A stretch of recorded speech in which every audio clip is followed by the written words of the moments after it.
Hello students, welcome to Agmic Academy. I am your teacher for this lecture. In this lecture, we are going to do a very important chapter probability of class 10th. अब देखो ये जो chapter probability है it will continue in class 11th as well as in class 12th. Alright? तो सबसे पहले इस chapter में हम देखेंगे कि probability का मतलब क्या है, क्या इसको हम डेली लाइफ से रिलेट कर सकते हैं और अगर कर सकते हैं तो किन सिचुएशंस में. Then we will see some basic definitions जो हमें टर्मिनोलॉजीज चाहिए. Then we will define the word probability, उसकी डेफिनेशन क्या है, क्या फॉर्मूला होता है जिससे हम प्रोबेबिलिटी निकालते हैं. And after that will be doing subjective questions based on that. Alright, तो स्टार्ट करते हैं लेक्चर को. तो it's a very interesting chapter जिसमें आपको बहुत सारी डेली लाइफ सिचुएशंस से रिलेटेड क्वेश्चंस मिलेंगे. तो before we begin, don't forget to subscribe to our channel so that you get all the notifications and you do not miss out on any of the important lectures. तो देखो सबसे पहले ये word जो probability है ये हम कहाँ यूज करते हैं. तो आप ऑब्जर्व करो कि हम क्या बोल रहे हैं यहाँ पे. The word probability it is commonly used in our day-to-day conversation and we generally use this word even without going into details of the actual meaning. जैसे नॉर्मल कॉन्वर्सेशन में ये वर्ड हमारा या इससे सिमिलर लुकिंग वर्ड्स हमारे use होते हैं. जैसे एग्जांपल देखो, in our daily life we come across statements such as most probably it will rain today. हम कहते हैं ना most probably it will rain today, मतलब ज्यादा चांसेस हैं कि आज बारिश होगी. फिर chances are high that Ramesh will get the job. तो एक तरह से ये सारी हम प्रोबेबिलिटी की बात कर रहे हैं, मतलब क्या चांसेस हैं, कितने परसेंट प्रोबेबिलिटी है कि कोई चीज कोई इवेंट अकर करेगा या नहीं करेगा. फिर इसी तरह से हम कहते हैं जैसे कि I doubt Rohit will pass the examination. हमें डाउट है तो मतलब हमें प्रोबेबिलिटी कम लगती है उसके पास होने की. ऑलराइट, तो ये जो वर्ड्स हैं most probably, chances, doubts etcetera, they show the uncertainty of the occurrence of an event. मतलब हम पक्की तौर पे नहीं कह सकते कि ये इवेंट अकर करेगा या नहीं अकर करेगा. हम अनश्योर होते हैं कि हाँ कर भी सकता है, या ज्यादा होने के चांसेस ज्यादा हैं या उस इवेंट के ना होने के चांसेस ज्यादा हैं. तो that all will come under probability. अब देखो इन वर्ड्स के अलावा कुछ और वर्ड्स हैं जैसे ऑड्स, लाइकली है कि उसको जॉब मिलेगी, या अनसर्टन है, एक्सपेक्टेड है, लाइकलीहुड. ठीक है, तो all these terminologies are related to this word probability. अब जैसे हम ये कहते हैं कोई चीज पॉसिबल ही नहीं है, तो एक तरह से हम वहां से स्टार्ट करते हैं और स्केल कहां तक जाता है जब हम बिल्कुल श्योर होते हैं कि वो चीज पॉसिबल है. उसके जो बीच में है आपका इवन चांस, मतलब 50-50 चांस हो सकता है किसी चीज के अकर करने का या नहीं अकर करने का. या अनलाइकली का मतलब ज्यादा चांसेस हैं कि वो इवेंट अकर नहीं करेगा, या फिर लाइकली का मतलब ज्यादा चांसेस हैं कि वो इवेंट अकर कर जाएगा. तो हम स्केल 0 से लेकर 1 तक इसको भी हम डिटेल में भी स्टडी करेंगे. हम बात करते हैं किसकी, प्रोबेबिलिटी की.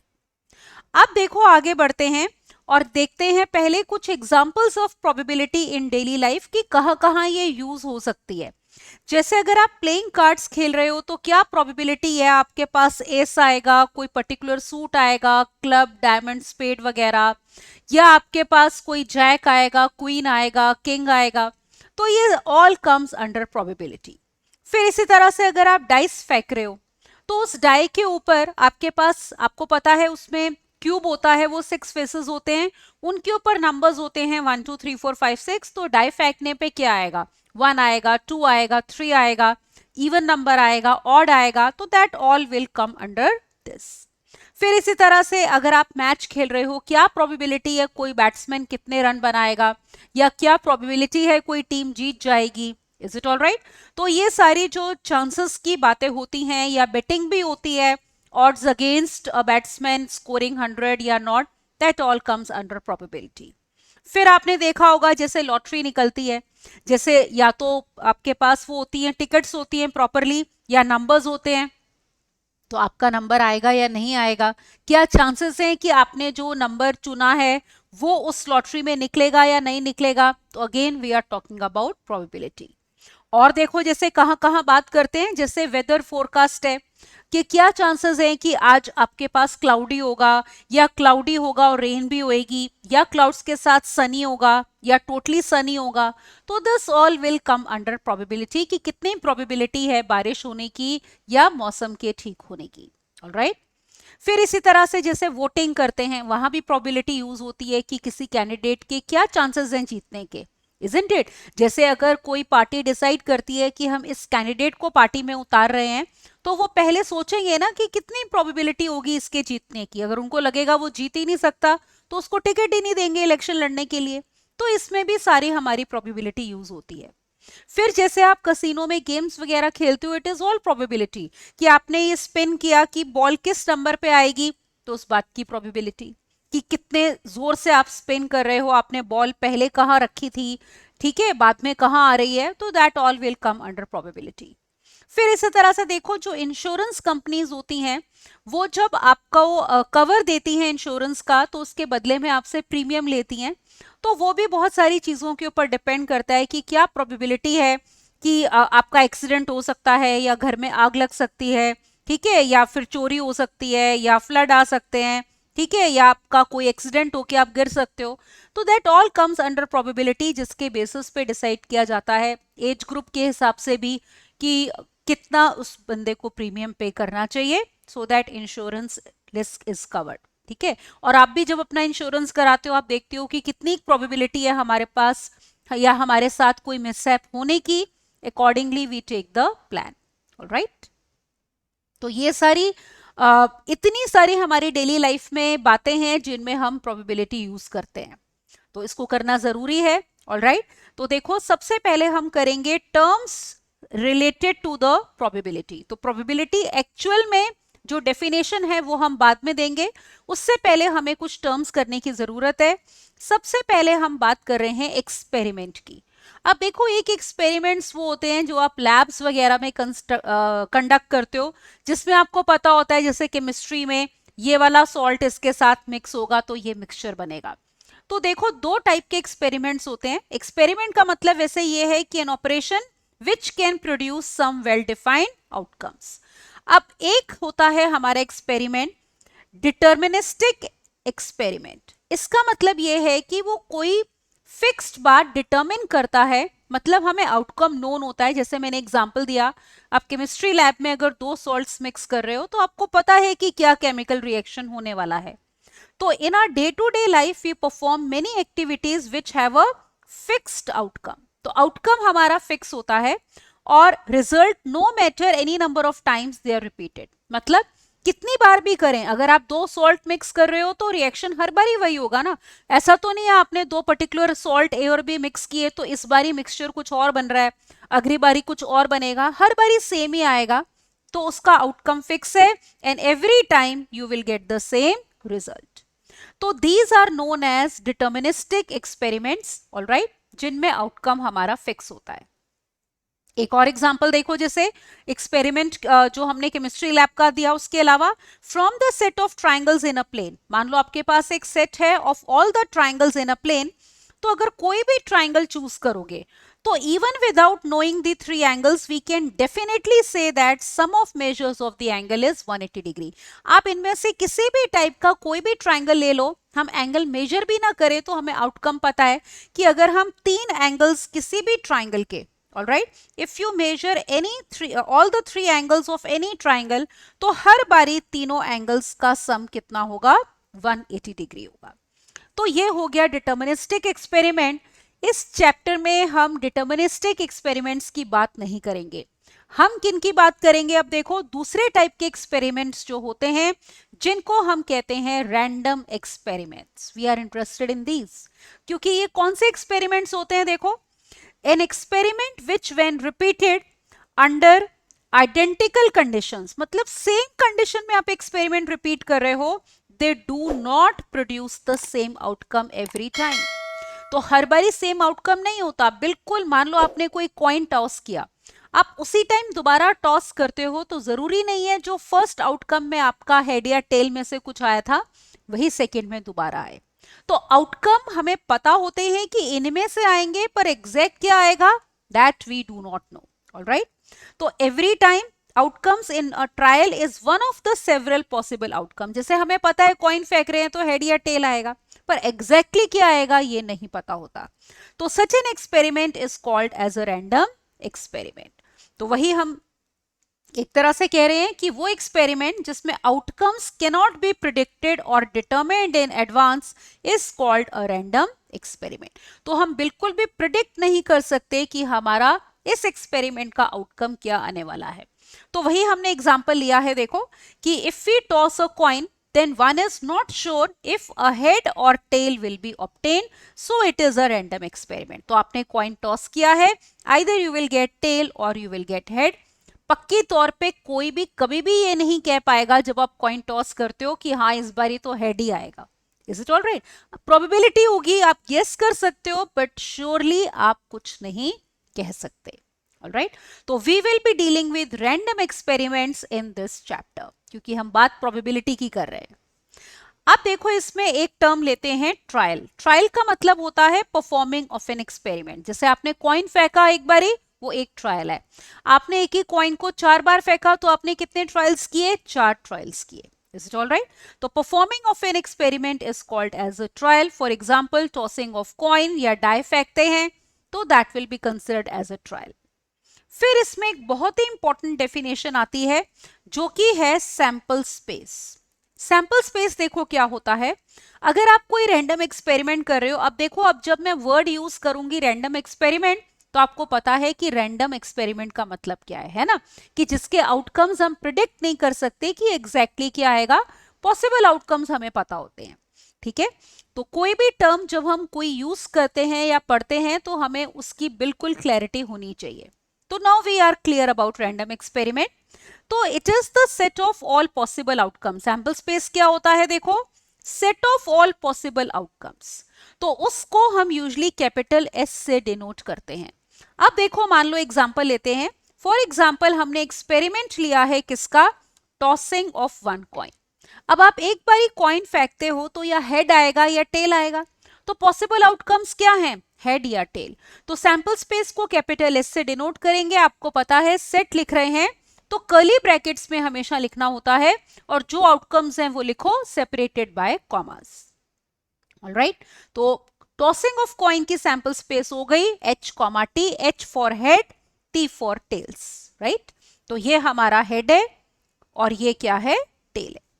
फिर अगला देखो, इन थ्रो ऑफ वन डाई. अगर आपने एक बारी डाई फेंकी है तो ये जैसे डाई होती है उसके ऊपर जैसे मैंने कहा 6 फेसेस होते हैं, 1 2 3 4 5 6. तो पॉसिबल आउटकम क्या होगा? आप कोई भी डाई फेंकोगे या 1 आएगा या 2 या 3 या 4 या 5 या 6. तो sample space will be this set containing elements 1 2 3 4 5 and 6. Right. Now let us talk about event. Now what is the definition of an event? Look here. Every subset of a sample space, all right, is called an event. अभी देखो sample space हमने किया था, it is the set of all outcomes of an experiment.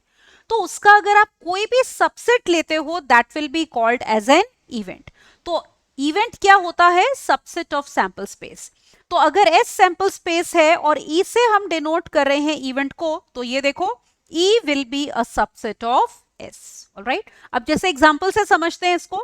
For example हमारे पास event है getting an even number on throwing a die. Alright. तो ये इवेंट क्यों है? देखो, getting even number on throwing a die is an event. Why? Because अगर आप एक डाई थ्रो करते हो तो हमारा सैंपल स्पेस है 1 2 3 4 5 6. ये अभी हमने किया था ना, set of all possible outcomes. तो देखो इवन नंबर का मतलब या 2 आ जाए या 4 आ जाए या 6 आ जाए. तो इवेंट को अगर कैपिटल ई से डिनोट कर रहे हो तो इस सेट में क्या क्या एलिमेंट्स आएंगे? 2 4 या 6. इनमें से कोई भी नंबर आएगा तो हम कहेंगे यस हमारा इवन नंबर आया है, तो हमारा इवेंट अकर कर गया. तो आप देखो ई जो है वो एस का सबसेट है. तो हर इवेंट जो होता है वो सबसेट होता है सैंपल स्पेस का, और conversely every subset of sample space is called as an event. Is it okay? आप देखो उसके बाद एक टर्म आती है, ये तो था इवेंट। अब हम बात करते हैं एलिमेंट्री इवेंट या सिंपल इवेंट की। अब हम अलग अलग तरह के इवेंट्स की बात करेंगे, जिसमें सबसे पहले हम ले रहे हैं एलिमेंट्री इवेंट या फिर सिंपल इवेंट। तो an event having only one outcome, जिसका सिर्फ एक आउटकम होता है, that is called as an elementary event. ठीक है, या ये भी कह सकते हो कि an outcome of a random experiment is called elementary event. एक आउटकम, ठीक है, एन मतलब एक आउटकम जो रैंडम एक्सपेरिमेंट का है, that will be called as an event. अब जैसे देखो example, consider the random experiment of tossing a coin. मान लो आपने कॉइन टॉस किया है, ये हमारा रैंडम एक्सपेरिमेंट है। तो सैंपल स्पेस हमारे पास आ गई h, t। तो अगर हम E1 इवेंट डिफाइन करते हैं, getting head on upper face of coin, तो हेड का मतलब हमारे पास इस सेट में एक ही एलिमेंट आएगा ना, H। फिर अगर E2 डिफाइन कर रहे हो, getting tail on upper face of coin, तो इसका मतलब इस इवेंट में एक ही एलिमेंट आएगा, T। तो ये जो E1 E2 हैं, ये क्या कहलाएंगे? एलिमेंट्री इवेंट्स, या फिर इनको बोलते हैं सिंपल इवेंट। तो एलिमेंट्री इवेंट या सिंपल इवेंट वो होता है जिसमें एक ही आउटकम होता है, मतलब उस सेट में एक ही एलिमेंट होगा। Is it okay? आगे चलते हैं, देखो बात करते हैं कंपाउंड इवेंट की। अब जैसे सिंपल इवेंट था, वैसे ही हमारे पास कंपाउंड इवेंट है ना। What is a compound event? An event associated to a random experiment is called compound if it is obtained by combining 2 और मोर एलिमेंट्री इवेंट्स। तो दो या दो से ज्यादा अगर एलिमेंट्री इवेंट्स कंबाइन हो जाते हैं, तो उसको कहते हैं कंपाउंड इवेंट। देखो जैसे for example, in a single throw of die getting an even number. आप डाई फेंक रहे हो, तो गेटिंग एन इवन नंबर क्या होगा? कंपाउंड इवेंट हो जाएगा। क्यों? क्योंकि उसमें आपके पास 3 एलिमेंट्स आएंगे, 2, 4 और 6। तो अगर इस इवेंट को हम ई से डिनोट करते हैं, तो event E will B set containing elements 2, 4 और 6। तो देखो इसमें एक से ज्यादा एलिमेंट्स है ना, अलग अलग। ये 2, 4, 6 अपने आप में अलग अलग एलिमेंट्री इवेंट्स हैं। 2 का आना एक एलिमेंट्री इवेंट है, 4 आना एक एलिमेंट्री इवेंट है, 6 आना एक एलिमेंट्री इवेंट है। तो व्हेन वी आर कंबाइनिंग 2 और more elementary events, then it is called as a compound event. तो ये हमारा कैसा इवेंट है? कंपाउंड इवेंट हो गया। ऑलराइट, अब देखो अगली डेफिनेशन, इम्पॉसिबल इवेंट। अब इम्पॉसिबल हमें इंग्लिश में पता है, जिसका मतलब होता है वो तो हो ही नहीं सकता, बिल्कुल भी, जिसकी पॉसिबिलिटी क्या है? 0 है। तो यहां पे हम बोल रहे हैं an event which has no outcome favourable to it is called impossible event. कोई भी आउटकम उसमें आएगा ही नहीं। कैसे? एग्जाम्पल देखो, जैसे getting a number 7 on throwing a die. अब आप डाई फेंक रहे हो, उसकी सैंपल स्पेस तो याद है ना, हमने करी है। ये देखो क्या सैंपल स्पेस थी? 1, 2, 3, 4, 5, 6। तो उसमें 7 का आना तो इम्पॉसिबल है। ये तो हो ही नहीं सकता कि डाई फेंकने पे 7 आ जाए। अगर आपकी नॉर्मल डाई है जिसमें 1 to 6 तक नंबर्स होते हैं, तो this is an impossible event. तो वो इवेंट जब आप एक्सपेरिमेंट कंडक्ट करो तो कभी भी हो ही नहीं सकता। Then we come to another term that is called as sure event. अब बिल्कुल जैसे impossible मतलब बिल्कुल भी possibility नहीं है, sure का मतलब बिल्कुल 100% हम sure हैं कि ये तो होगा ही होगा। अब एग्जाम्पल देखो, पहले डेफिनेशन देख लेते हैं। An event which has all outcomes favorable to it is called sure event. तो एक तरह से ये sure event ना S के इक्वल ही होता है सैंपल स्पेस के।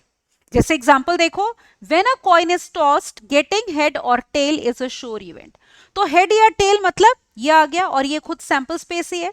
तो sure event is always equal to sample space. ये हमेशा किसके इक्वल होगा? आपका सैंपल स्पेस के इक्वल होगा। तो वो अगर करना ही करना है, जैसे कॉइन फेंक रहे हो, तो हेड या टेल में से एक ना एक कुछ आएगा ही आएगा। तो श्योर मीन्स कि वो इवेंट जरूर अकर करेगा व्हेनेवर एक्सपेरिमेंट इज कंडक्टेड। अब आगे चलते हैं और बात करते हैं इक्वली लाइकली इवेंट्स की। अब देखो आपको लगेगा इक्वल भी वर्ड यूज कर रहे हैं, लाइकली भी यूज कर रहे हैं, तो दोनों इकट्ठे क्यों यूज कर रहे हैं? इक्वली लाइकली का मतलब है, इक्वल का मतलब है एक जैसा, लाइकली का मतलब है पॉसिबिलिटी है होने की। तो दोनों वर्ड्स का मीनिंग अलग अलग है। इक्वल मीन्स बराबर, और लाइकली मतलब चांसेस। तो नाम से ही पता चलता है वो इवेंट्स जिनके होने के बराबर चांसेस हैं, उनको बोलेंगे इक्वली लाइकली इवेंट्स। जैसे देखो हमने यही लिखा है, events are said to be equally likely if under given conditions we cannot prefer one event over the other. हमने ये नहीं कह सकते कि हाँ भाई इसके होने के चांसेस ज्यादा हैं, इसके होने के चांसेस कम हैं। सबके चांसेस अगर बराबर होते हैं वो वाले इवेंट्स कहलाते हैं इक्वली लाइकली इवेंट्स। जैसे एग्जांपल देखो, अगर एक्सपेरिमेंट है आपका टॉसिंग अ कॉइन, तो हेड और टेल का आना क्या है, इक्वली लाइकली। तो अगर इसीलिए पता है जब आप क्वेश्चंस करोगे ना, आप देखोगे ऐसी टर्म यूज करी होती है अनबाइस्ड कॉइन। ये अनबाइस्ड वर्ड क्यों यूज करते हैं? अनबाइस्ड कॉइन का मतलब होता है कि कॉइन जिस मेटल से बना है वो इवनली डिस्ट्रीब्यूटेड है। तो अगर कॉइन के एक फेस पे हेड है, दूसरे पे टेल है, तो कॉइन टॉस करने पे हेड या टेल के आने के चांसेस बराबर हैं। ऐसा नहीं है कि एक वाला पार्ट हैवी है तो वो नीचे जाएगा, अपोजिट साइड ऊपर आने के चांसेस ज्यादा हैं। ऑलराइट, तो अनबाइस्ड डाई या कॉइन, फेयर कॉइन भी कई बार यूज करते हैं वर्ड। तो फेयर कॉइन का मतलब यही है कि हेड और टेल के आने के चांसेस इक्वल हैं। ऐसे आप देखोगे जब क्वेश्चंस करोगे अनबाइस्ड डाई यूज करते हैं, तो मतलब डाई जिस मेटल की बनी है वो इवनली डिस्ट्रीब्यूटेड है। तो 6 फेसेस जो होते हैं जिनके ऊपर नंबर्स होते हैं 1 2 3 4 5 6, उनके आने के चांसेस बिल्कुल बराबर है। Is it all right? ऐसा नहीं है कि कोई ज्यादा आएगा।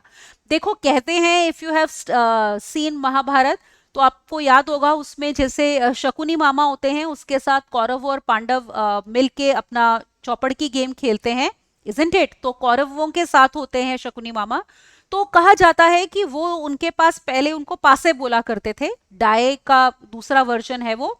तो वो पासे जब फेंकते थे तो उनका 6 ज्यादा बार ऊपर आता था, तो बोलते हैं उनके पासे फेयर नहीं थे, वो अनबाइस्ड नहीं थे बल्कि वो बाइस्ड थे।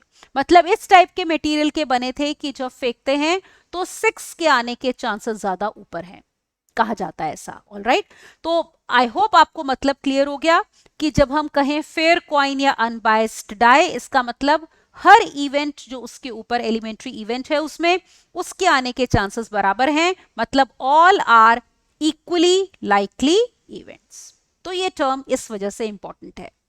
फिर होता है म्यूचुअली एक्सक्लूसिव इवेंट्स। म्यूचुअली का मतलब आपस में, एक्सक्लूसिव का मतलब अलग अलग है, मतलब उनमें कुछ भी कॉमन नहीं है। तो आप देखो, 2 और more events are said to be mutually exclusive when happening of one, ये देखो, happening of any one of them excludes the happening of the all others. मतलब अगर एक अकर कर रहा है ना तो बाकी के इवेंट्स अकर नहीं करेंगे। तो ऐसे इवेंट्स आपस में होते हैं म्यूचुअली एक्सक्लूसिव। ऑलराइट, जैसे देखो example, if we toss a coin then either the outcome will be head or tail. दोनों इकट्ठे तो नहीं आ सकते ना। अब कॉइन फेंको कि हेड भी आ गया टेल भी आ गया, तो अगर हेड आ रहा है तो टेल नहीं आएगा, और टेल आ रहा है तो हेड नहीं आएगा। तो इसका मतलब अगर हम एक इवेंट ई लेते हैं गेटिंग हेड, एफ इवेंट लेते हैं गेटिंग टेल, तो ई और एफ हमारे क्या होंगे, म्यूचुअली एक्सक्लूसिव। मतलब nothing is common between these two sets. Alright, अब आते हैं हम किस पे, डेफिनेशन किसकी, प्रोबेबिलिटी की। Probability of occurrence of an event. अब देखो हमें इवेंट का मतलब पता है, हमें सैंपल स्पेस का मतलब पता है, तो now we are ready to define probability of an event. तो देखो, in a random experiment let S be the sample space, याद है ना sample space, set of all possible outcomes, and E be the event, event भी आपको याद होगा any subset of sample space, तो वही हमने लिखा है कि ए एस का सबसेट होगा। Then probability of occurrence of E is defined as, लिखते ऐसे हैं, प्रोबेबिलिटी ब्रैकेट ई, न्यूमिनेटर में आएगा number of outcomes favourable to E, और डिनोमिनेटर में टोटल पॉसिबल आउटकम्स। तो number of outcomes favourable to E का मतलब है ई सेट में जितने एलिमेंट्स हैं, number of elements in E divided by total possible outcomes का सेट सैंपल स्पेस होता है, तो divided by number of elements in the sample space. Alright, that is the definition of probability of an event, और यही definition हम हर question में use करेंगे। अब देखो, फॉर एनी इवेंट ई हम कुछ नोट में बातें बोल रहे हैं। वी हैव की प्रोबेबिलिटी किसी भी इवेंट की हमेशा 0 से 1 के बीच में लाई करती है। अब देखो ऐसा क्यों होता है, मान लो हमारे पास सैंपल स्पेस एस है, ठीक है, जिसमें आपके पास आउटकम्स हैं ओमेगा 1 ओमेगा 2 से लेकर ओमेगा मान लो n तक। तो एक तरह से number of element sample space में कितने हो गए, n हो गए। फिर एक इवेंट ई इसका सबसेट लेते हैं, मान लो जिसमें एलिमेंट्स हैं ओमेगा 1 ओमेगा 2 से लेकर ओमेगा m तक। ऑलराइट, तो क्योंकि देखो ई एस का सबसेट है तो इसका मतलब ई में एलिमेंट्स जो हैं या तो कम होंगे एस से या उसके बराबर होंगे, और 0 या 0 से ज्यादा होंगे, इजंट इट? या तो एक भी एलिमेंट नहीं होगा ई में या ज्यादा होगा, और मैक्सिमम कितने होंगे जितने सैंपल स्पेस में है, क्योंकि ई एस का ही तो सबसेट है। तो अब देखो जैसे हम प्रोबेबिलिटी ऑफ ई बोल रहे हैं, it is equal to number of elements in E upon number of elements in S. तो ई में m एलिमेंट्स हैं और s में कितने हैं, n एलिमेंट्स हैं। अब आप नोटिस करो, अगर हमारे पास ये इनइक्वालिटी है, अगर आप इसको n से डिवाइड कर दो, 0 अपॉन n इज 1, फिर ये है m अपॉन n, ये सॉरी 0 आएगा, 0 अपॉन n विल बी 0, फिर m अपॉन n, और n अपॉन n कितना आएगा, 1 आएगा। तो m अपॉन n ही प्रोबेबिलिटी है। दिस इंप्लाइज e की प्रोबेबिलिटी कहां से कहां तक लाई कर रही है, 0 से लेकर 1 तक। तो आई होप आपको रीजन पता चल गया कि किसी भी इवेंट की प्रोबेबिलिटी मिनिमम 0 होती है और मैक्सिमम कितनी होती है, 1। अगला पॉइंट देखो कि अगर आपका ई इम्पॉसिबल इवेंट है तो उसकी प्रोबेबिलिटी फिर कितनी होगी हमारी, 0। Then probability of E will be 0। क्यों? क्योंकि इम्पॉसिबल इवेंट है तो ई में 0 एलिमेंट्स होंगे, तो 0 अपॉन n विल बी 0। फिर इसी तरह से अगर आपका ई श्योर इवेंट है तो उस केस में उसकी प्रोबेबिलिटी 1 होगी। मैंने आपको बताया था अगर श्योर इवेंट है तो याद है ना, वो सैंपल स्पेस के इक्वल होता है, तो इसका मतलब प्रोबेबिलिटी में आ जाएगा m अपॉन m या n अपॉन n। s में n एलिमेंट्स हैं तो e में भी हमारे n ही होंगे, क्योंकि श्योर इवेंट है तो e will be equal to s। तो n upon n will be 1, तो उस इवेंट की प्रोबेबिलिटी 1 हो गई। और अगर हम ये कहते हैं probability of not an event, इसको कॉम्प्लीमेंट भी कई बार हम कहते हैं, तो अगर इवेंट अकर करने की प्रोबेबिलिटी आप p ऑफ e से डिनोट कर रहे हो तो उसके ना अकर करने की प्रोबेबिलिटी 1 माइनस होगी। क्यों? क्योंकि टोटल प्रोबेबिलिटी 1 होती है। तो अगर अकर करने की p ऑफ e है तो ना अकर करने की क्या हो जाएगी, 1 minus p of e। Alright, तो ये हमारे पास बेसिक डेफिनेशन हो गई और ये कुछ पॉइंट्स हो गए। अब एक चीज नोटिस करो, जैसे हमने कहा ई की प्रोबेबिलिटी 0 से 1 के बीच में लाई करती है, तो मतलब स्केल ऑफ प्रोबेबिलिटी 0 से लेकर 1 तक होता है। ये मैंने स्टार्टिंग में भी जैसे आपको बताया था। 0 कब होती है प्रोबेबिलिटी, जब आपका इम्पॉसिबल इवेंट होता है, कभी भी नहीं होगा, नेवर, नो वे। जैसे देखो अगर ये स्पिन व्हील है, आपने देखा है जहां पे एरो आता है हम उसको स्पिन करते हैं एरो को, तो 0 possibility spinner will never land on red, क्योंकि इसमें रेड है ही नहीं। हम बोले कि हम इसको घुमाते हैं, चलो वो देखते हैं क्या प्रोबेबिलिटी है कि स्पिनर रेड पे आएगा, रेड तो है ही नहीं यहाँ पे किसी भी उसमें क्वार्टर में, तो प्रोबेबिलिटी हो गई 0, तो it is an impossible event. फिर देखो आगे बढ़ते हैं, जैसे आपने इसको 8 पार्ट्स में डिवाइड किया हुआ है और ये नेवी ब्लू एक पार्ट है, बाकी लाइट ब्लू है, तो अनलाइकली है क्योंकि नेवी ब्लू सिर्फ एक पार्ट है, ज्यादा पार्ट आपके लाइट ब्लू हैं, तो अनलाइकली है कि spinner will land on navy. Chances कम है ना, क्योंकि वो कम है, तो इसमें हम बोलेंगे अनलाइकली, मतलब प्रोबेबिलिटी बहुत ज्यादा नहीं है, पर 0 भी नहीं है, लैंड कर भी सकता है। फिर आगे चलो, जैसे अगर आपके पास ऑरेंज 2 हैं और येलो भी 2 हैं, तो इसमें जब आप स्पिन करोगे इक्वल चांसेस हैं कि आपका जो एरो है वो येलो पे आए या ऑरेंज पे आए, तो हम कहेंगे इक्वल चांस है, तो प्रोबेबिलिटी हो जाएगी 1/2। फिर इसी तरह से अगर आपके पास 3 पिंक हैं और 1 रेड है, तो spinner is more likely to land on pink, ठीक है ना, तो मोर लाइकली है, तो मतलब कि प्रोबेबिलिटी ज्यादा है। फिर आखिरी केस में अगर पूरा स्पिन व्हील आपका ब्लू है और हम कहते हैं कि ब्लू के आने की प्रोबेबिलिटी क्या है कि आपका एरो ब्लू पे आए, वो 100% है, मतलब प्रोबेबिलिटी कितनी है, चांसेस 100% है, प्रोबेबिलिटी 1 मानी जाएगी, क्योंकि ये श्योर इवेंट है। श्योर क्यों है? क्योंकि सारा ही ब्लू है, आप कैसे भी आप उसको एरो को स्पिन करो, arrow will land on blue, तो प्रोबेबिलिटी इज 1। तो प्रोबेबिलिटी का स्केल 0 से लेकर 1 तक होता है। जैसे जैसे आगे बढ़ते जाते हैं उस इवेंट के अगर करने की प्रोबेबिलिटी बढ़ती जाती है। 0 मींस कम से कम, 1 मींस मैक्सिमम। ऑलराइट, तो अब ये करने के बाद we are ready to move on to the questions. तो करते हैं अब हम क्वेश्चंस। देखो सबसे पहला question. Alright, first question is, let us read it carefully. From a set of 15 cards numbered 1 to 3 up till 15, one card is drawn at random. एक card हमने at random मतलब बिना देखे निकाला है, कोई भी कार्ड हो सकता है. Find the probability of appearance of a prime number. अब देखो क्वेश्चन को रिप्रेजेंट कैसे करना होता है. हर क्वेश्चन में सबसे पहले लिखनी होती है सैंपल स्पेस S. आपके पास 15 कार्ड्स हैं नंबर्ड 1 टू 15, तो कोई भी कार्ड निकालोगे वो 1 से 15 में कोई भी हो सकता है. तो याद है ना, सैंपल स्पेस था set of all possible outcomes, तो वो कार्ड के ऊपर 1, 2, 3 से लेकर 15 तक कुछ भी हो सकता है. ये हो गई सैंपल स्पेस. और number of element sample space में हमारे पास कितने हैं? 15. अब हम डिफाइन करते हैं इवेंट E. वो ये है कि number on card is prime. ठीक है, नंबर ऑन कार्ड ड्रॉन, जो भी हमने कार्ड ड्रॉ किया है, दैट इज प्राइम. अब देखो हम 1 से 15 में देखते हैं कौन से प्राइम नंबर्स हैं, तो ई में क्या एलिमेंट्री इवेंट्स आएंगे. प्राइम नंबर्स आपको पता है 1 से 15 में होंगे 2, 3, 5, 7, 11 और कितना 13. ये प्राइम नंबर्स हैं. तो काउंट करो कितने एलिमेंट्स हो गए? 6. तो number of elements in E are equal to 6. तो अब हम लिखते हैं प्रोबेबिलिटी. तो प्रोबेबिलिटी ऑफ ई क्या होती है? Number of outcomes favourable to E. तो आपने डेफिनेशन लिखनी है पहले. Number of outcomes favourable to E और divided by total possible outcomes. Alright, तो this will be the definition. तो देखो ये हो गया आपका number of outcomes favourable to E. E में 6 हैं, टोटल हैं 15. कैंसिल करो 3 से, 3 2 जा, 3 5 जा, तो that means required answer is 2/5. तो ये हमारा आंसर है. ये है इस इवेंट की प्रोबेबिलिटी.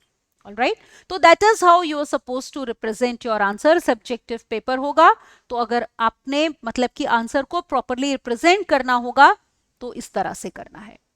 आगे चलते हैं. Look at now next question. Next question ये है, a bag contains 3 green marbles, then 4 blue marbles and 2 white marbles. तो देखो बैग में हमारे पास क्या है? We have a bag which contains 3 green marbles, 4 blue marbles and 2 white marbles. Alright, आपको कहा है a marble is selected at random. What is the probability it is not an orange marble. अब देखो अगर आपने इसकी सैंपल स्पेस लिखनी है तो कैसे लिखेंगे, ध्यान से देखना. सैंपल स्पेस में 3 ग्रीन है, मान लो G1, G2, G3. फिर 4 आपके पास कौन से हैं? ब्लू हैं. सपोज ब्लू मार्बल्स आर कितने? B1, B2, B3, B4. और 2 व्हाइट मार्बल्स हैं, मान लो W1, W2. ये सैंपल स्पेस है. टोटल एलिमेंट्स कितने हो गए आपके पास? 3 और 3. 3 and 4 is 7 plus 2 9. तो number of elements in sample space are 9. Is it okay? अब देखो आपको कहा है probability is not an orange marble. तो E event ये है कि marble is not orange. इस बात की probability चाहिए. तो देखो आप इसमें क्या क्या ले सकते हो. जितने भी मार्बल्स आपके पास बैग में हैं सारे ही तो और नॉन ऑरेंज है, मतलब ऑरेंज नहीं है. तो ये देखो सारे के सारे आ जाएंगे आपके. G1, G2, G3 all are not orange. Alright, B1, B2, B3, B4, W1 और W2, क्योंकि ये सारे के सारे ही ऑरेंज नहीं है, क्योंकि बैग में कोई ऑरेंज मार्बल है ही नहीं. तो इसका मतलब नंबर ऑफ एलिमेंट्स ई में भी कितने हैं आपके? 9 है. सो देयरफॉर जो हमें ई की प्रोबेबिलिटी चाहिए, probability of E will be outcomes favourable to E. ठीक है, outcomes favourable to E upon total outcomes. तो ये कितना हो जाएगा हमारा? 1 आ जाएगी प्रोबेबिलिटी, क्योंकि श्योर इवेंट है. Alright, this is a sure event. तो ये वाला इवेंट कैसा है? श्योर इवेंट है, क्योंकि जब ऑरेंज मार्बल है ही नहीं तो वो निकलेगा कैसे? तो इसका मतलब जो भी मार्बल आप निकालोगे वो नॉट ऑरेंज होगा. तो this is a sure event, therefore it has probability 1. Next question, question number 3. Alright, third question is there are 8 boys and 6 girls in a class, a child is selected at random. Find the probability that the child selected is a girl. अब इसकी देखो sample space कैसे लिखोगे? 8 boys हैं तो मान लो B1 B2 से लेकर कहां तक? B8 तक. Then we have 6 girls. Suppose we have G1 G2 up till G6. तो टोटल एलिमेंट सैंपल स्पेस में 8 प्लस 6 कितने हो गए? 14. अब हम इवेंट ई डिफाइन करते हैं कि selected child is girl. Is it all right? Selected child is girl. तो देखो फेवरेबल क्या होंगे? कब हम बोलेंगे इवेंट ई अकर कर गया? अगर G1 G2 G6 में से कोई भी सेलेक्ट हो जाए, मतलब out of 6 girls any girl is selected. तो you can see that number of elements in E are how many? 6. So now let us write the probability.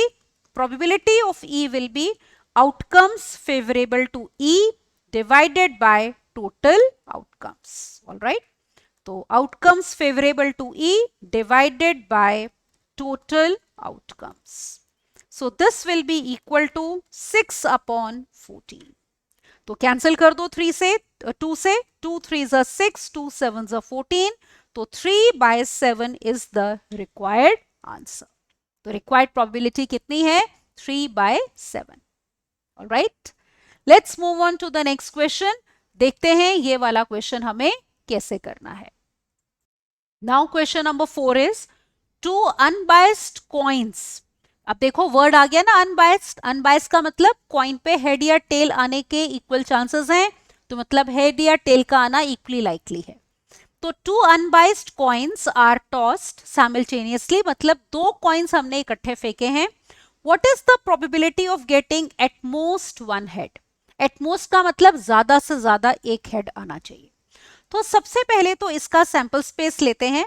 अगर आप 2 कॉइन्स फेंक रहे हो तो या तो दोनों पे हेड आएगा, या पहले पे हेड आएगा दूसरे पे टेल आएगा, या पहले पे टेल दूसरे पे हेड, या फिर दोनों पे टेल आएगा. तो this will be the sample space for this particular experiment of tossing 2 unbiased coins simultaneously. Now you can see number of elements in sample space are how many? 4. Now let me define event E. Event E है कि जो आपके पास outcomes आए हैं वो है eight most 1 head. तो E event is at most 1 head. ज्यादा से ज्यादा एक हेड होना चाहिए. तो इसका मतलब देखो ई में फेवरेबल क्या हो जाएंगे? तो एच एच तो नहीं आ सकता ना, क्योंकि वो बोल रहे हैं एट मोस्ट मतलब ज्यादा से ज्यादा एक हेड आए. तो you can have head tail, tail head, या फिर टेल टेल. टेल टेल भी तो आ सकता है क्योंकि उसमें एक भी हेड नहीं आया. उन्होंने कहा है ज्यादा से ज्यादा एक होना चाहिए, एक से कम हो सकते हैं, एक से ज्यादा नहीं. तो यहां पे नंबर ऑफ एलिमेंट्स ई में कितने आ गए? 3. Now we write the probability. तो probability of E will be equal to outcomes favorable to E divided by total outcomes. All right. So this will be the required probability. अब देखो put करो, favourable है 3 और total है 4, तो 3/4 will be the required answer. तो ये है हमारी probability इस इवेंट की. Now next question, question number 5. देखो इस प्रोबेबिलिटी चैप्टर के जो क्वेश्चंस होते हैं ना उनमें कैलकुलेशन पार्ट ज्यादा नहीं होता, सिर्फ अंडरस्टैंडिंग पार्ट होता है कि समझ के आपने क्वेश्चन को करना है. उसमें 2 चीजें हैं, एक तो सैंपल स्पेस ठीक से लिखनी है और एक इवेंट ठीक से लिखना है. तो बस कैलकुलेशन पार्ट कोई ज्यादा नहीं है, क्वेश्चन ज्यादा लेंथी नहीं होते. ऑलराइट, अब अगला क्वेश्चन देखते हैं. Question number 5. In a single throw of 2 dice, मतलब 2 डाइस आपने इकट्ठी फेंकी है. Calculate the probability of getting, part A है टोटल ऑफ 8 और पार्ट 2 है इसका कि डबलेट. सबसे पहले देखते हैं कि अगर हमारे पास एक्सपेरिमेंट है ऑफ थ्रोइंग 2 डाइस, ठीक है, थ्रोइंग 2 डाइस, तो देखो सैंपल स्पेस में क्या क्या आएगा. अब आपको पता है डाइस के ऊपर नंबर 1 to 6 होते हैं, तो या तो दोनों पे 1 आएगा, या फिर पहले पे 1 दूसरे पे 2, 1 3 1 4 1 5 1 6. या फिर आपके पास इस तरह से 2 1, पहले पे 2 फिर 1 एंड सो ऑन 2 6. सिमिलरली 3 1 से लेकर 3 6. देन यू विल हैव 4 1, 4 2 से लेकर 4 6. सिमिलरली 5 1 से लेकर 5 6 एंड सिमिलरली 6 1 से लेकर 6 6. तो ये टोटल आउटकम्स देखो कितने हो गए, दीज आर 36. तो number of element sample space में कितने हैं, 36. अब हम एक एक करके दो पार्ट्स करते हैं. पहले पार्ट में इवेंट ई है कि टोटल ऑफ 8 मतलब sum of numbers on 2 dice is 8. Is it all right? तो आप देखो इसमें सबसे पहले हमारे पास क्या क्या फेवरेबल आउटकम्स हैं. सम 8 कब बनेगा, आप नोटिस करो. जैसे आपके पास यहाँ पे 1 6 में तो नहीं बनेगा ना, 1 1 1 6 तक तो मैक्सिमम सम कितना है, 7 है. फिर 2 6 में बन रहा है, 2 6 में बन रहा है तो उल्टा कर दो, 6 2 में भी बनेगा. फिर 2 के आगे 3, 3 के साथ 5 आ जाए, 3 5 या 5 3 या फिर 4 4. तो ये हमारे हो गए favourable outcomes. And you can see number of elements in E are how many, 5. तो ई में कितने एलिमेंट्स हैं, 5 एलिमेंट्स हैं. तो हम अब निकालते हैं प्रोबेबिलिटी ऑफ ई. तो ई की प्रोबेबिलिटी होगी outcomes favourable to E divided by total outcomes. Alright, तो ये डेफिनेशन आपने हर बारी लिखनी है अगर आप सब्जेक्टिव क्वेश्चन कर रहे हो. तो डिवाइडेड बाय टोटल आउटकम्स. तो ई के फेवरेबल 5 हैं, टोटल 36. तो this is going to be the answer of part 1. अब पार्ट 2 लेते हैं. सैंपल स्पेस वही है, प्रोबेबिलिटी चाहिए डबलेट की. डबलेट का मतलब है सेम नंबर आए दोनों डाइस के ऊपर. तो इस इवेंट को हम एफ से डिफाइन कर लेते हैं. तो सेकेंड पार्ट में late me define event F getting doublet. Alright, अब देखो इसमें क्या क्या आ सकता है. एफ में you can have 1 1, 2 2, then 3 3, doublet means same number, 4 4, 5 5 and 6 6. इनमें से कुछ भी आएगा मतलब इवेंट एफ अकर कर गया. तो नंबर ऑफ एलिमेंट्स एफ में कितने हो गए आपके, 6. अब हम लेते हैं ई की, एफ की प्रोबेबिलिटी. तो probability of F will be equal to outcomes favourable to F, outcomes favourable to F और डिवाइडेड बाय टोटल आउटकम्स. तो we have to divide it by total outcomes.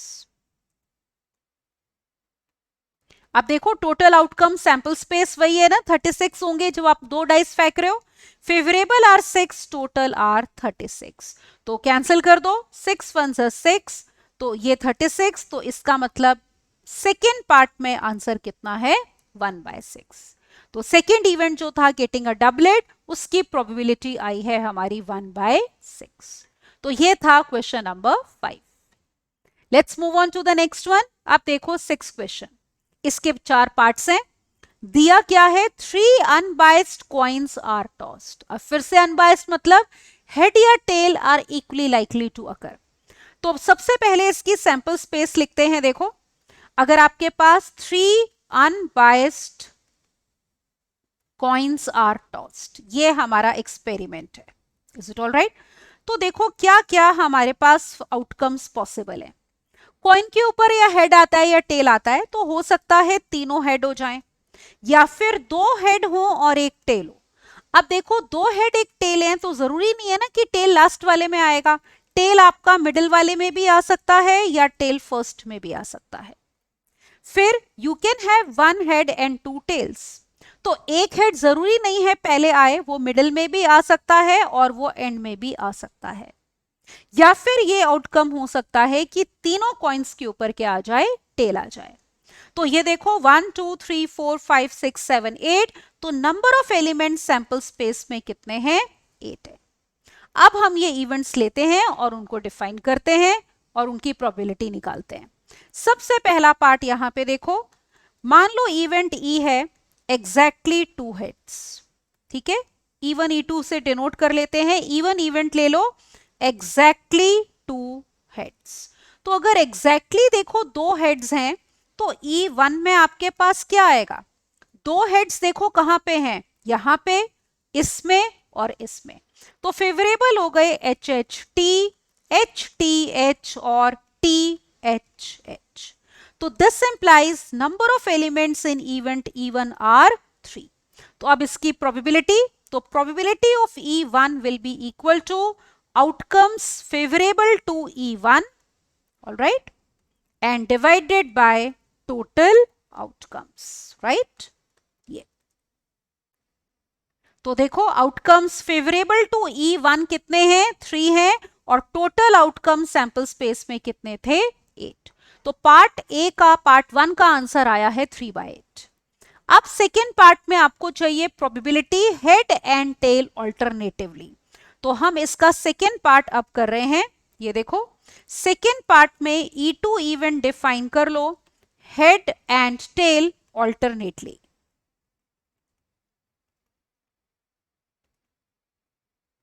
तो इसमें देखते हैं हमारे पास क्या क्या फेवरेबल आउटकम्स होंगे। जैसे पहले हेड फिर टेल फिर हेड, तो ये ऑल्टरनेटली आ रहे हैं ना, मतलब कि एक हेड फिर एक टेल ऐसे आना चाहिए। या फिर ये पॉसिबिलिटी है टेल हेड और टेल। तो दो ही हमारे पास, देखो पूरी सैंपल स्पेस ये जो थी आपकी, उसमें दो ही ऐसे इवेंट्स हैं आपके, कौन कौन से, जिनमें आपके पास हेड और टेल आ रहा है ऑल्टरनेटली। तो फेवरेबल हो गए हमारे 2, तो हम यहां पे लिखते हैं कि this implies number of elements in E2 are 2। तो probability of E2, let us write now, E2 की probability will be outcomes favourable to E2, all right, and divided by we have total outcomes, all right, ये हो जाएगा। अब देखो favourable to E2 है 2, और total याद है ना कितने थे, 8। तो कैंसिल कर दो, दिस इज इक्वल टू 1/4। तो सेकेंड पार्ट का आंसर ही आएगा। अब देखो थर्ड पार्ट क्या था, किस बात की प्रोबेबिलिटी चाहिए, एटलीस्ट 1 हेड। तो let me take now part 3। Part 3 लेते हैं, जिसमें E3 इवेंट ले लो, एटलीस्ट 1 हेड, कम से कम एक हेड होना चाहिए। तो देखो E3 में क्या क्या आएगा, कम से कम एक हेड होना चाहिए ना। तो आपके पास जैसे तीनों हेड्स भी हो सकते हैं, या 2 हेड्स हो सकते हैं, 2 हेड्स के याद है 3 केसेस थे ये वाले, या फिर एक हेड होना चाहिए, मतलब HTT, TTH या THT। तो कम से कम एक हेड होना चाहिए। तो वो वाला केस नहीं लेंगे जिसमें तीनों टेल्स हैं, क्योंकि उसमें तो एक भी हेड नहीं है। तो ये देखो फेवरेबल कितने हो गए आपके पास E3 में, दीज आर 7 एलिमेंट्स। तो now we can write the probability. तो probability of E3 will be equal to outcomes favourable to E3, all right, divided by total outcomes. तो लेट अस राइट, तो divided by total outcomes, all right. तो favourable to E3 कितने हैं, 7, total 8, तो required probability is 7/8। अब इसका fourth part, आखिरी part ये है, देखो कि आपको प्रोबेबिलिटी चाहिए एटलीस्ट 2 हेड्स। तो now let me take part 4। E4 define करते हैं इवेंट एटलीस्ट 2 हेड्स। क्या दिया था, just a moment, at least 2 heads, yes, कम से कम 2 हेड्स होने चाहिए। अब देखो E4 में क्या क्या आएगा, कम से कम 2 हेड्स होने चाहिए। तो मतलब 2 से कम नहीं हो सकते, 2 से ज्यादा हो सकते हैं। तो HHH आ सकता है 3 हेड्स, या फिर 2 हेड्स, तो HHT, HTH और TTH, कम से कम 2 हेड्स चाहिए। 2 से कम हेड्स नहीं लेने, मतलब एक हेड वाले केसेस भी नहीं लेने, और 0 हेड्स वाले केसेस भी नहीं लेने।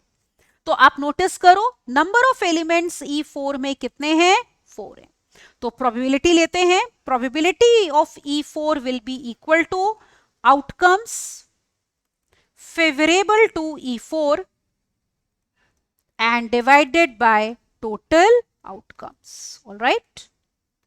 सो this will be equal to, favourable 4 है, टोटल 8 थे, कैंसल करो, तो आंसर इज 1/2। तो that completes all the parts of this question. ठीक है, तो ये था हमारा क्वेश्चन नंबर 6, जिसके हमने सारे पार्ट्स कर लिए। तो 3 कॉइन्स आपने फेंके हैं, तो सैंपल स्पेस में ये 8 एलिमेंट्स आएंगे। अब चलते हैं अगले क्वेश्चन पे। Look at now question number 7। Seventh question में कहा है an unbiased die is thrown. फिर से अनबाइस्ड लिखा है, मतलब डाई के ऊपर 1 2 3 4 5 6 आने के चांसेस इक्वली लाइकली हैं। तो यहां पे हम लिखते हैं sample space S that will be equal to die फेंकी है तो 1 2 3 4 5 या 6 आएगा। अब देखो number of element sample space में हमारे पास आ गए 6। अब एक एक करके सारे पार्ट्स करते हैं। Let me take up part 1। Even event लेते हैं, getting an even number. Probability चाहिए कि इवन नंबर इज ऑब्टेन्ड। ठीक है, तो देखो E1 में क्या क्या आएगा। इवन नंबर्स कौन कौन से होते हैं, 2 4 और 6 सैंपल स्पेस में से। ठीक है ना, 2 4 6 हमारे फेवरेबल हैं। तो नंबर ऑफ एलिमेंट्स E1 में हमारे पास कितने हो गए, 3। तो प्रोबेबिलिटी लिखते हैं, probability of E1 will be equal to favourable outcomes favourable to E, तो it will be outcomes favourable to E1 divided by total outcomes. तो देखो क्या हमारे पास आ गया आंसर, E1 में है 3 टोटल 6, तो रिक्वायर्ड प्रोबेबिलिटी पार्ट 1 की is how much, 1/2। Second part लो, मल्टीपल ऑफ 3 होना चाहिए आउटकम। तो let me take up now part 2। E2 is number is multiple of 3। All right, तो मल्टीपल ऑफ 3 का मतलब E2 में क्या क्या आएगा, देखो 3 और 6। तो that means number of elements in E2 will be equal to 2. So now we can write the probability of E2 that will be equal to favorable, short में लिख देती हूं मैं, favorable outcomes upon total outcomes. Alright, favorable outcomes किसके, E2 के। तो वो है हमारे 2 total 6, that means required probability part 2 की है 1/3। अगला पार्ट लो, थर्ड है इवन नंबर और अ मल्टीपल ऑफ 3। ध्यान देना बीच में और है, ये इंपॉर्टेंट है, या तो इवन हो या मल्टीपल ऑफ 3। तो लेट अस डू पार्ट 3। तो पार्ट 3 लिखते हैं, E3 event is even number और मल्टीपल ऑफ 3। दोनों में से कोई भी एक बात हो जाए तो चल जाएगा। अब ध्यान से देखो E3 में क्या क्या आ सकता है, 2 आ सकता है, 3 आ सकता है, 4 आ सकता है और 6 आ सकता है, क्योंकि या तो इवन हो जाए या फिर मल्टीपल ऑफ 3। तो जैसे 3 हमारा मल्टीपल ऑफ 3 है, 2 और 4 इवन है, और 6 दोनों ही बातें सेटिस्फाई करता है, even as well as multiple of 3। तो नंबर ऑफ एलिमेंट्स E3 में हमारे पास कितने हैं, 4। तो प्रोबेबिलिटी लिख लो, probability of E3 will be equal to outcomes favourable to E3, alright, and divided by total outcomes. तो outcomes favourable to E3 are how many, 4, total are 6। 2 cancel करो तो रिक्वायर्ड प्रोबेबिलिटी इज 2/3। अगले part पे चलते हैं। Next part देखो ध्यान से, और दोनों में क्या फर्क है थर्ड और फोर्थ पार्ट में। फोर्थ पार्ट है an even number and a multiple of 3। और का मतलब होता है दोनों में से कोई भी एक बात भी हो जाए तो चलेगा, पर एंड का मतलब है दोनों बातें इकट्ठी ट्रू होनी चाहिए, कि इवन नंबर भी होना चाहिए और मल्टीपल ऑफ 3 भी होना चाहिए। तो let me take now E4। तो ये देखो E4 इवेंट है even number and multiple of 3। दोनों बातें इकट्ठी होनी चाहिए। तो देखो सैंपल स्पेस में 1 2 3 4 5 6 में कौन सा ऐसा नंबर है जो इवन भी है और 6 का मल्टीपल भी है, 6 और 3 का मल्टीपल भी है, दैट इज 6। ये इवन भी है और 3 का मल्टीपल भी है। तो यहां पे नंबर ऑफ एलिमेंट्स E4 में हमारे पास कितने आ गए, 1। तो प्रोबेबिलिटी लिखते हैं, probability of E4 will be equal to outcomes favourable to E4 and divided by total outcomes. All right, ये तो that means it will be equal to 1 favorable है और total outcomes थे 6। ये था पार्ट 4। पार्ट 5 देखो, a number 3 or 4. तो let me now take up part 5 जिसमें E5 लेते हैं, नंबर इज 3 या फिर 4. तो देखो ये तो सिंपल है, E5 में हमारे पास या तो 3 या 4 आ जाए. तो probability of E5 will be equal to outcomes या फेवरेबल आउटकम्स. तो outcomes favourable to E5 divided by total outcomes. All right, ये तो this will be equal to, favourable 2 है, टोटल 6, कैंसल करो 2, तो आंसर विल बी 1/3. अब इसका आखिरी पार्ट देखो इस क्वेश्चन का. लास्ट पार्ट इस क्वेश्चन का आपको दिया है ऑड नंबर. ऑलराइट, तो पार्ट 6 लेते हैं आप. E6 डिफाइन कर लेते हैं, नंबर इज ऑड. तो ऑड नंबर्स देखो, सैंपल स्पेस में 1 2 3 4 5 6 थे, उनमें ऑड नंबर्स कौन से हैं? 1 3 एंड 5. दिस इंप्लाइज आपके पास E6 में कितने एलिमेंट्स हो गए? 3. तो इसका मतलब ये हो गया कि probability of E6 will be equal to, क्या लिखोगे? आउटकम्स फेवरेबल टू E6 और divided by total outcomes. All right, यही होगा ना. तो फेवरेबल कितने हैं? 3 और टोटल 6, कैंसिल करो 3, तो आंसर विल बी 1/2. तो ये हो गए हमारे all 6 parts of this question. Right, जिसमें हमने क्या किया था? एक डाई को एक बार फेंका है. तो I hope it is clear to you. All right, अगले क्वेश्चन पे चलते हैं. देखो, now look at question number 8. 8th question में आपको कहा है 2 डाइस आर थ्रोन. ये देखो, जस्ट अ मोमेंट. तो we are given 2 dice are thrown simultaneously. तो आपको बताना है प्रोबेबिलिटी, या आपको सारे पार्ट्स दिए हैं. ऐसा क्वेश्चन हमने पहले भी किया है जिसमें एक्सपेरिमेंट है कि 2 डाइस आर थ्रोन. तो एक्सपेरिमेंट ये है, 2 डाइस आर थ्रोन. अब याद है ना, देखो इसका सैंपल स्पेस क्या था? We had sample space as 1 1 1 2 1 6, फिर इसी तरह से 2 1 से 2 6, 3 1 से लेकर 3 6, 4 1 से लेकर 4 6, देन 5 1 से लेकर 5 6, and then 6 1 से लेकर 6 6. All these possible outcomes will be there if you are throwing 2 dice simultaneously. तो number of elements sample space में will be equal to 6 6 36. All right. अब पहला है total 6 आना चाहिए. Find the probability of getting a total of 6. तो let me define E1. Part 1 लेते हैं. E1 है sum of numbers is 6. अब देखो E1 में क्या क्या पॉसिबल आउटकम्स होंगे, किन किन का सम 6 होता है. देखो, जैसे हमारे पास 1 5, फिर इसका रिवर्स ले लिया करो साथ ही साथ 5 1, फिर ले लो 2 4, तो 4 2, और फिर 3 3. ये हो जाएगा. Is it all right? तो दैट मीन्स कितने हो गए? देखो, सम 6 कब कब बन रहा है? इन केसेस में बन रहा है.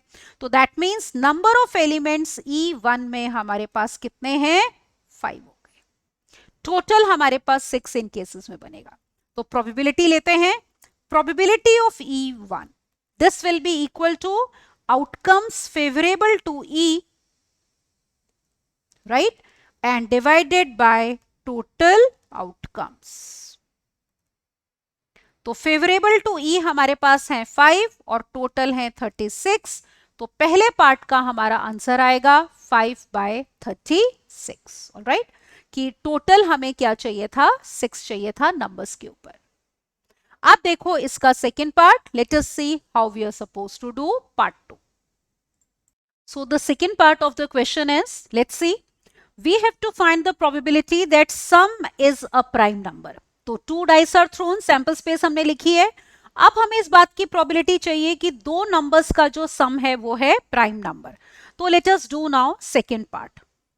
तो in second part, let me define E2 as sum of numbers is prime. अब देखो, सम आपका कहां से कहां तक पॉसिबल है. जैसे आप सबसे छोटे सैंपल स्पेस में दो नंबर्स ले रहे हो 1 1, और सबसे बड़े ले रहे हो 6 और 6, तो मिनिमम सम विल बी 2 और मैक्सिमम सम कितना होगा? 12. तो 2 से लेकर 12 तक देखो कौन कौन से प्राइम नंबर्स हैं। तो पहले तो ये देखते हैं सम क्या क्या पॉसिबल हो सकता है। Sum can be 2, 3, 5, 7, all right, then 11। ये सम हमारा पॉसिबल है। अब देखो E2 में क्या क्या आएंगे। तो सम 2 कब पॉसिबल होगा? First of all look at 2। किन दो नंबर्स का सम 2 होगा सैंपल स्पेस में? 1, 1। Is it all right? 1, 1 का होगा। फिर 3 देखो कब होगा? 1, 2, 2, 1। ऑल राइट, तो ये सम हमारा हो गया 3।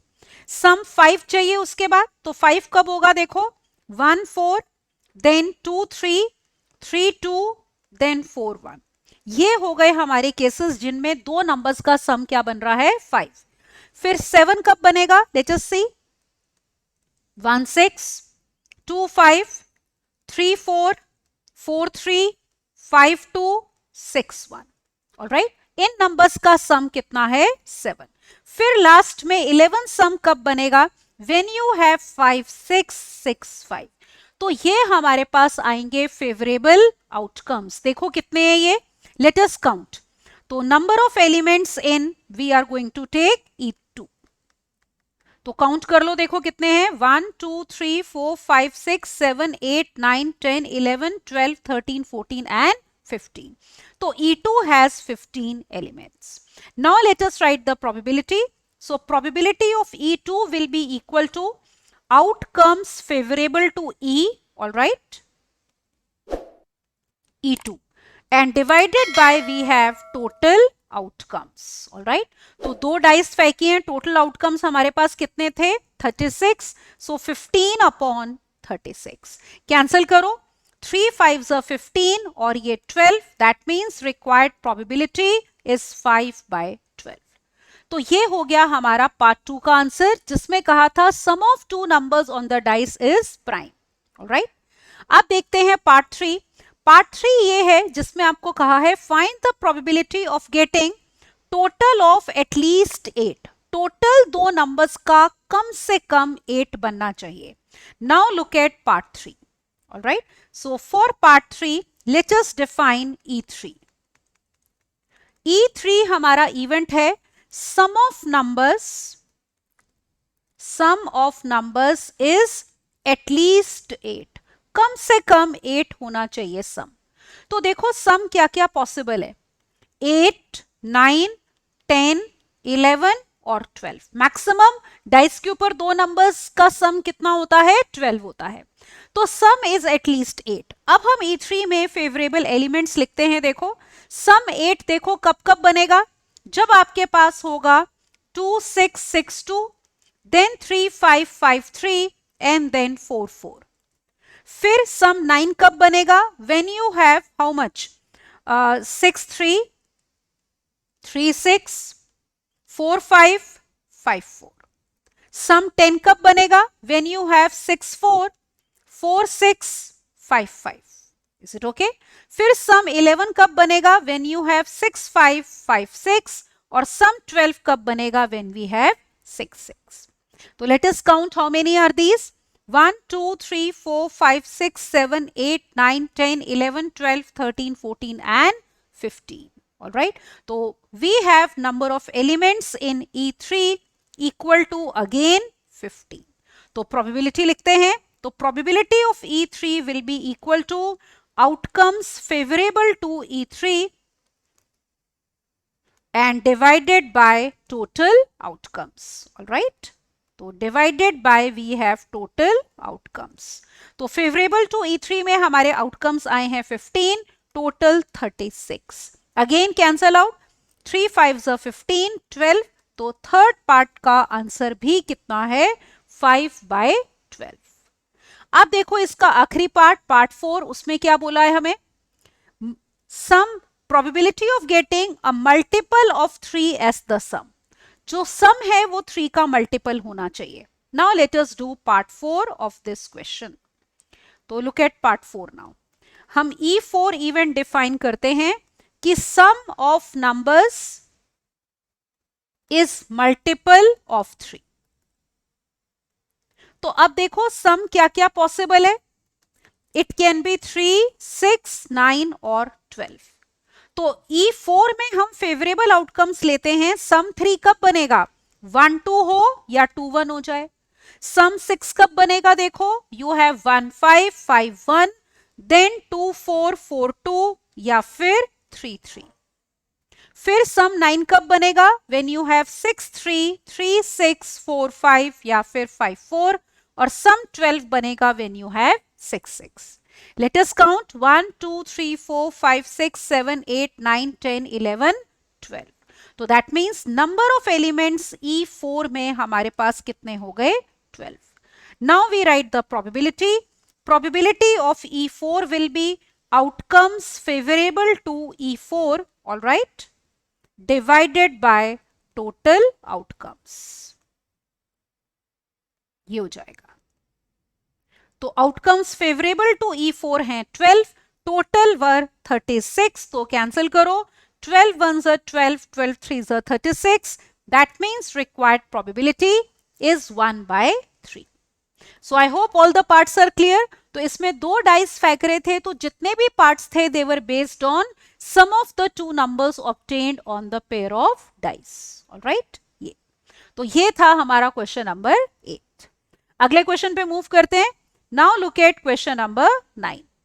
Question number 9 ये है an urn. Urn का मतलब होता है मटका या कलश, all right?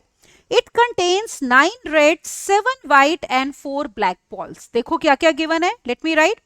Urn में हमारे पास हैं 9 red, 7 white and 4 black balls. फिर आपको कहा है a ball is drawn at random. Find the probability that the ball drawn will be. फिर हमारे पास अलग अलग पार्ट्स हैं। तो सबसे पहले इसकी सैंपल स्पेस देखो, 9 रेड है, मतलब R1 R2 से लेकर R9 हो गया। फिर आपके पास 7 वाइट है, तो W1 से लेकर W7, और 4 ब्लैक हैं, तो B1 से लेकर B4। तो total number of element sample space में कितने हो गए, देखो 9 + 7 16 + 4 दैट इज 20। तो there are total 20 balls in the earn.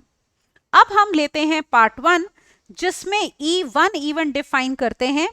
एक बॉल ड्रॉ करिए, ठीक है, अ बॉल इज ड्रॉन। तो पहला पार्ट है कि प्रोबेबिलिटी बॉल होगी रेड, तो E1 इज कि ball drawn is red, alright. तो इस बात की हमें प्रोबेबिलिटी चाहिए। तो अब देखो E1 में हमारे पास क्या आ जाएगा, लुक हियर, रेड कितनी बॉल्स हैं, R1 R2 से लेकर R9। तो that means number of elements E1 में हमारे पास हो गए 9। तो प्रोबेबिलिटी लिखते हैं, probability of E1 will be equal to outcomes favourable to E1 divided by total outcomes, all right. So divided by we have total outcomes. अब देखो E1 में फेवरेबल कितने हैं, 9 और टोटल 20। तो पहले पार्ट में प्रोबेबिलिटी इज 9/20। पार्ट 2 देखते हैं। प्रोबेबिलिटी चाहिए कि ball is not red. Look here now, second part हम करेंगे अब कि E2 इवेंट है, ball drawn is not red, right. ये तो इसमें देखो हमारे पास E2 में क्या क्या आ जाएगा, रेड नहीं है बॉल, तो क्या क्या पॉसिबल है, व्हाइट या ब्लैक। व्हाइट है 7 और ब्लैक है 4, तो W1 से लेकर W7 और B1 से लेकर B4 ये फेवरेबल आउटकम्स हो गए। तो 7 + 4 is 11, that means number of elements in E2 are 11। तो देखो प्रोबेबिलिटी जो है E2 की, this will be equal to outcomes favourable to E2, all right, ये देखो, and divided by total outcomes. तो फेवरेबल टू E2 हमारे पास है 11, टोटल 20, तो प्रोबेबिलिटी है 11/20। देखो इस पार्ट को करने का एक और तरीका भी है, या तो आप इसको ऐसे करोगे, या फिर और देखो कैसे कर सकते हैं। जैसे हमें इस बात की प्रोबेबिलिटी चाहिए बॉल इज नॉट रेड, तो आप इसको ऐसे भी निकाल सकते हो, टोटल में से प्रोबेबिलिटी माइनस कर दो, बॉल इज रेड। तो रेड बॉल की प्रोबेबिलिटी ये 9/20 हमने फर्स्ट पार्ट में निकाली थी, उसको यूज कर सकते हैं। तो 1 माइनस वी हैव 9/20। तो एलसीएम ले लो, 20 - 9 दैट इज 11/20। 20। तो ये पार्ट ऐसे भी किया जा सकता है, राइट। अगर दोनों पार्ट्स आए हैं तो आप सेकेंड पार्ट करने के लिए फर्स्ट पार्ट यूज कर सकते हो। अगर आपको अकेला पार्ट 2 आया है तो आप डायरेक्टली भी कर सकते हो, जैसे हमने मेथड 1 से किया था, राइट। अब देखो इसका अगला पार्ट लेते हैं। थर्ड पार्ट है ball is not black, all right. तो let me take up third part. तो उसके लिए E3 इवेंट ये है, ball drawn is not black, all right. इसको भी देखो हम दो तरीके से कर सकते हैं। पहले तो यही है कि E3 में आएगा क्या, ब्लैक नहीं है तो या तो रेड होगी, तो R1 R2 से लेकर R9, या फिर व्हाइट होगी W1 W2 से लेकर W7। तो टोटल E3 में हमारे पास देखो 9 + 7 16 एलिमेंट्स आ गए। तो अब हम लेते हैं प्रोबेबिलिटी कि ball is not black. Probability of E3 लिख देती हूं मैं यहां पे। तो now we want probability of E3। This is equal to outcomes favourable to E3 and divided by total outcomes, all right, this is to be obtained। अब outcomes favorable to E3 है 16, total कितने थे 20। 4 से cancel करो, 4 4 जा 16, 4 5 जा 20, so probability will be 4/5। या फिर देखो इसको भी करने का हमारे पास ऑल्टरनेटिव मेथड है। क्या मेथड है, हम ये बोल सकते हैं यहां पे कि probability ball is not black, all right, can be done as 1 minus probability ball is black. Is it all right. अब देखो ब्लैक बॉल्स कितनी थी आपकी, 4 थी, तो 1 माइनस 4/20। तो ये हो गया 1 minus 1/5। Again you take LCM, we will get 4/5, क्योंकि देखो 4 ब्लैक बॉल्स थी आपकी B1 B2 से लेकर B4 तक, ऑल राइट। ये तो दोनों में से जिस मर्जी मेथड से करो, that is not an issue. अब इसका आखिरी पार्ट देखो क्या है कि आपको बताना है बॉल इज ब्लैक और रेड, ऑल राइट। तो करते हैं। Now let us take up part 4। तो पार्ट 4 में इवेंट E4 डिफाइन करते हैं, बॉल इज ब्लैक और red. Is it all right. तो E4 में देखो हमारे पास क्या क्या आ जाएगा, ब्लैक थी B1 B2 से लेकर B4, और रेड वर R1 R2 से लेकर कितना R9। 9 red and 4 black. तो नंबर ऑफ एलिमेंट्स E4 में 4 + 9 कितने हो गए 13। Now we write the probability. So we have probability of E4 to be equal to outcomes favorable to E4 divided by total outcomes, all right। तो favourable to E4 हमारे पास है 13, total are 20, तो required probability 13/20। तो ये हो गए सारे parts इस क्वेश्चन के, राइट। तो कुछ एक पार्ट्स में जिसमें नॉट वाला केस होता है, तो आपको पता चल गया, उसको हम दो तरीके से कर सकते हैं। आपको रिजल्ट्स में भी मैंने बताया था, probability of not E is equal to 1 minus probability of E। तो ये वाले जो दो पार्ट्स थे, नॉट रेड नॉट ब्लैक, इसको आप दोनों मेथड से कर सकते हो। तो this was question number 9। Now let's move on to question number 10। Let us see how we are supposed to do this question now. So question number 10 here is, one letter is chosen at random amongst the letters of the word mathematics. आपको बतानी है probability that the letter chosen is a vowel or a consonant. अब देखो एक letter choose किया है from the letters of the word mathematics, तो sample space में देखो हमारे पास ये लेटर्स आएंगे। हमारे पास है M A T H E M A T I C S। तो टोटल एलिमेंट सैंपल स्पेस में देखो कितने हैं, 1 2 3 4 5 6 7 8 9 10 एंड 11। पहला पार्ट इसका करते हैं, E1 इवेंट लो that letter chosen is a vowel, all right. तो पहला इवेंट ये हो गया, letter chosen is a vowel. तो E1 में क्या क्या फेवरेबल एलिमेंट्स हैं, ऑब्जर्व करो। वॉवल्स कौन कौन से हैं आपके, A, फिर E, then again A, then I. All right, तो how many? 4. तो यहां पे हमारे पास आ गया A, E, A और I. तो प्रोबेबिलिटी लेते हैं अब, प्रोबेबिलिटी ऑफ E1.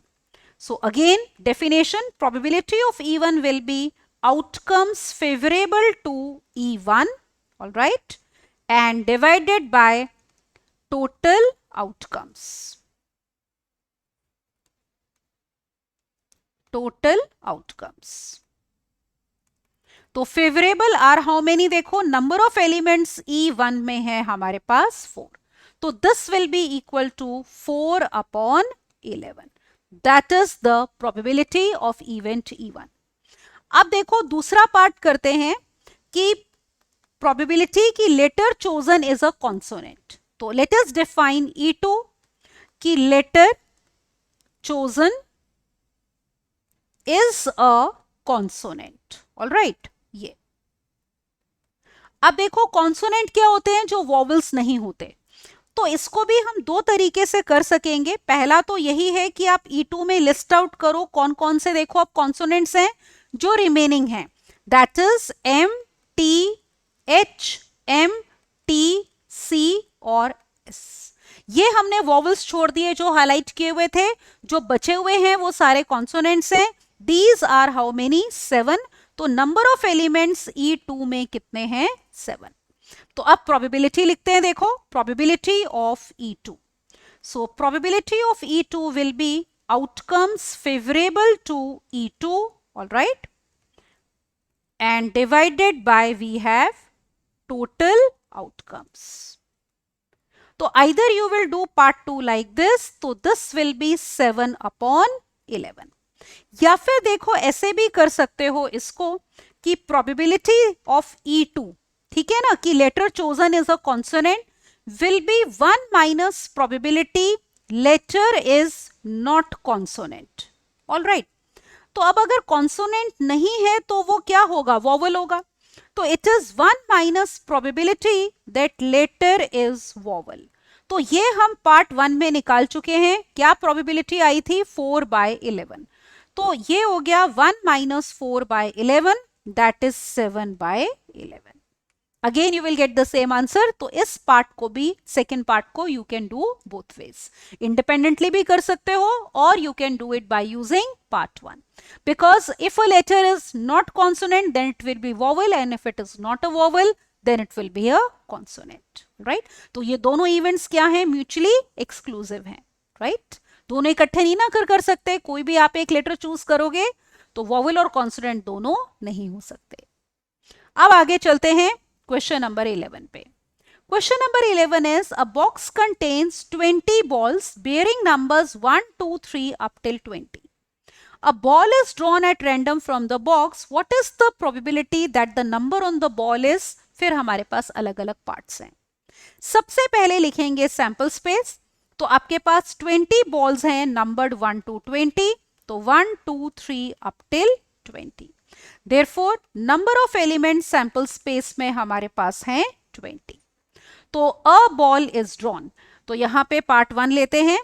आपको पहले पार्ट में चाहिए कि number on the ball is odd number. तो let me define event E1 that ball drawn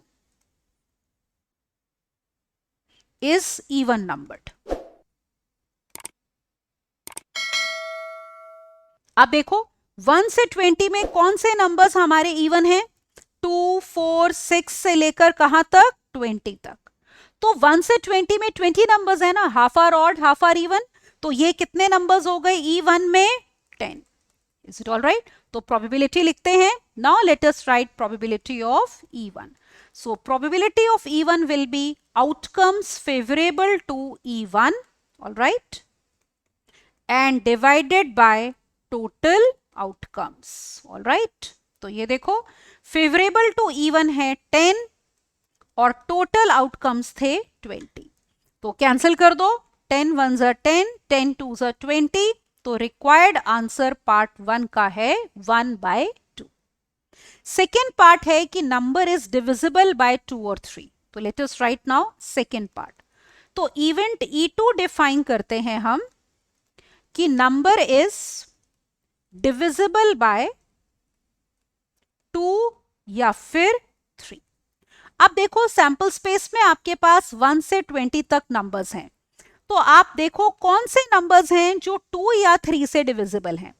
अब 2 आ सकता है, इसमें 3 आ सकता है, 4, 5 नहीं आएगा, 6, 7 नहीं आएगा, you can take 8, then 9, then 10, then 12, 14, 15, 16, 18 and 20। ये वो नंबर्स हैं जो 2 या 3 से डिविजिबल हैं। कितने नंबर्स हैं देखो, 1 2 3 4 5 6 7 8 9 10 11 12 13। तो नंबर ऑफ एलिमेंट्स E2 में कितने हो गए, 13। तो now we write the probability of E3 will be equal to outcomes E2, sorry. तो probability of E2 will be outcomes favourable to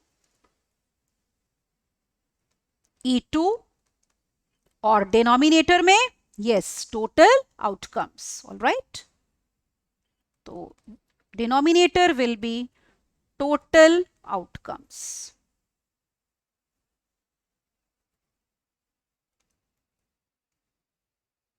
तो देखो E2 में हमारे पास 13 है, टोटल सैंपल स्पेस में 20 थे, तो सेकेंड पार्ट में प्रोबेबिलिटी कितनी है, 13/20। Now look at part 3। Part 3 है कि number on the ball is a prime number. तो let us do part 3 now. So third part में इवेंट E3 डिफाइन करो कि number on ball is prime, alright, number on ball is prime.